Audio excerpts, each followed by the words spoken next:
కాకినాడలో season 5 restaurant నిర్వాకం వెలుగులోకి వచ్చింది. ఈ రెస్టారెంట్ పై ఫుడ్ సేఫ్టీ అధికారులు సహా revenue, municipal, health, civil supply విభాగాల అధికారులు సోమవారం ఆకస్మికంగా దాడులు చేశారు. రెస్టారెంట్ లో వినియోగదారులకు నిల్వ చేసిన మాంసం వడ్డిస్తున్నట్లు గుర్తించారు. ఈ దాడుల్లో కిలోల కొద్ది చికెన్ ఫ్రై శాంపిల్స్ ను ఫుడ్ సేఫ్టీ అధికారులు సీజ్ చేశారు.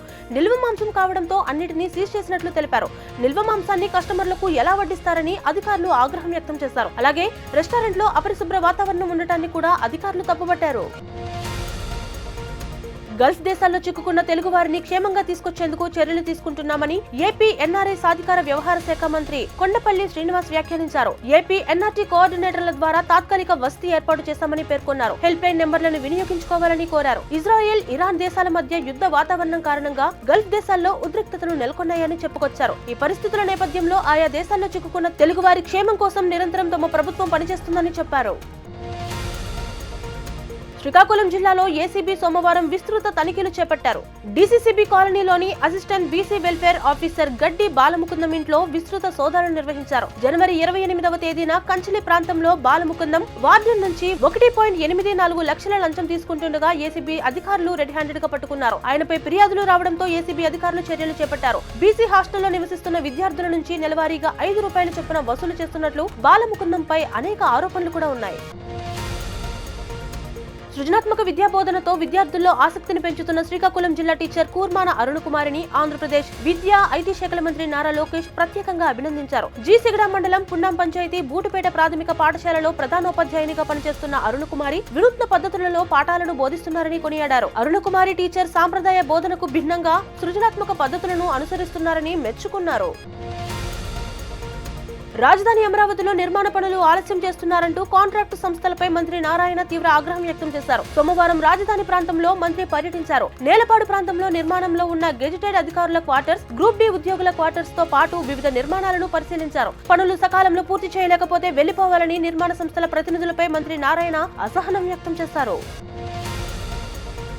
ప్రభుత్వ సేవలపై ప్రజలు సంపూర్ణంగా సంతృప్తి చెందాల్సిందేనని సీఎం చంద్రబాబు చెప్పారు. అధికారుల తీరుపై ప్రజల నుంచి ఫిర్యాదు రాకూడదని తేల్చి చెప్పారు. పెన్షన్ల పంపిణీలో లోటుపాట్లు, స్వర్ణ గ్రామాలు, స్వర్ణ వార్డులపై ప్రత్యేక దృష్టి పెట్టాలని, ఆర్టీసీ బస్సు సర్వీసులు, ఆర్టీసీ బస్ స్టేషన్లో సౌకర్యాలు, అవుట్ సోర్సింగ్ సర్వీసులు మెరుగ్గా ఉండేలా చర్యలు చేపట్టాలని చెప్పారు. బస్ స్టేషన్ కు వచ్చిన దగ్గర నుంచి గమ్యస్థానం చేరే వరకు ప్రయాణం సౌకర్యవంతంగా ఉండాలని, రాష్ట్రంలో వరుస ప్రమాదాలు, సంఘటనలపై అప్రమత్తంగా ఉంటూ ముందస్తు జాగ్రత్త చర్యలు తీసుకోవాలని సీఎం చంద్రబాబు అధికారులకు చెప్పారు. టీడీపీ అధిష్టానం జోక్యం చేసుకున్న విజయవాడ ఎంపీ కేశినేని శివనాథ్, తిరువూరు ఎమ్మెల్యే కొలికపూడి శ్రీనివాస్ మధ్య వివాదాలు మాసిపోవడం లేదు. తాజాగా నెమలి వేణుగోపాల స్వామి బ్రహ్మోత్సవాల్లో ఉభయుల నడుమ ప్రోటోకాల్ చిచ్చు ఏర్పడింది. ఎంపీకి దేవస్థాన పురోహితులు అందజేసిన పట్టు వస్త్రాలను ఎమ్మెల్యే బలవంతంగా లాక్కోవడం విస్మయపరిచింది. స్వామికి సమర్పించేందుకు పట్టు వస్త్రాలను చిన్ని దంపతులకు అందజేశారు. వారికి అభిముఖంగా రెండో వైపు ఉన్న ఎమ్మెల్యే కొలికపూడి తనకు కూడా ఇవ్వాలంటూ 2 చేతులు ముందుకు చాచారు. దీంతో పురోహితులు ఇబ్బంది పడ్డారు.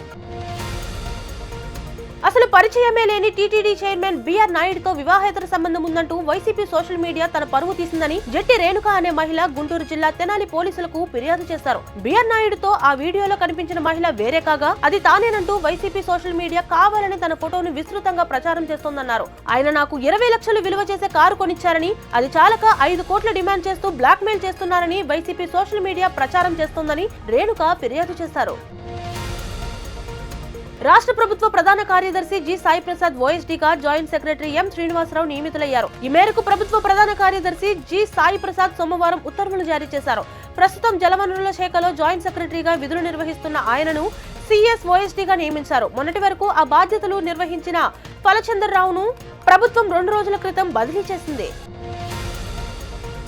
సోషల్ మీడియా వేదికగా టీటీడీ చైర్మన్ బిఆర్ నాయుడు రాసలీలల వీడియో వెలుగులోకి వచ్చిందని, తక్షణమే ఆయన రాజీనామా చేయాలని టీటీడీ మాజీ చైర్మన్ భూమన కరుణాకర్ రెడ్డి డిమాండ్ చేశారు. అది ఏఐ టెక్నాలజీకి సంబంధించిన వీడియో కాదన్నారు. ఈ విషయం నిపుణులే ధృవీకరించారంటూ ఓ రిపోర్టును భూమన చూపించారు. ఆ వీడియోలో కనిపించిన మహిళతో తనకు 30 ఏళ్ల అనుబంధం ఉందని స్పష్టంగా బిఆర్ నాయుడే చెప్పారన్నారు.